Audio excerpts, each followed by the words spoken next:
Organiser une Coupe du Monde de VTT au GES, c'est plus de quasiment 8 mois de travail. C'est vraiment très varié. Voilà, il y a tous les sujets de l'organisation d'un événement. On doit être capable de maîtriser le tout pour faire passer les bonnes infos aux équipes et pour faire que le projet avance et qu'on arrive le jour J avec tout prêt.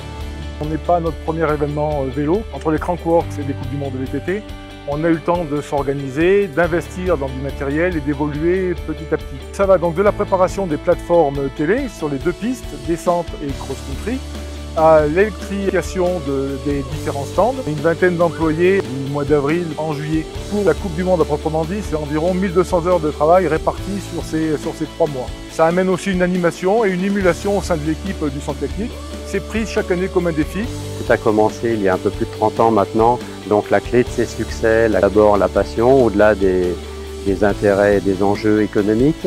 Ces succès ont porté donc une économie, puisqu'une économie s'est installée au point de venir supporter d'une manière significative nos activités d'hiver.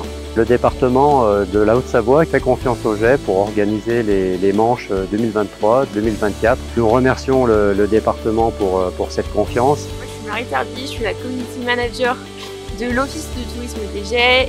C'est The Place to Bike, c'est la capitale mondiale du VTT, c'est vraiment incroyable.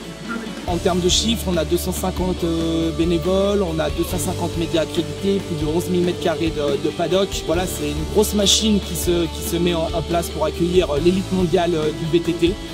On est très content parce qu'au GES, on a vraiment un défi, c'est que tout se passe dans le village. Et du coup, on doit être capable d'ouvrir 2 sites, le site du cross-country et le site de la descente, mais également de pouvoir accueillir tout le paddock et l'ensemble des équipes, l'ensemble des teams de technique. Donc c'est un défi et on est très content de l'avoir relevé.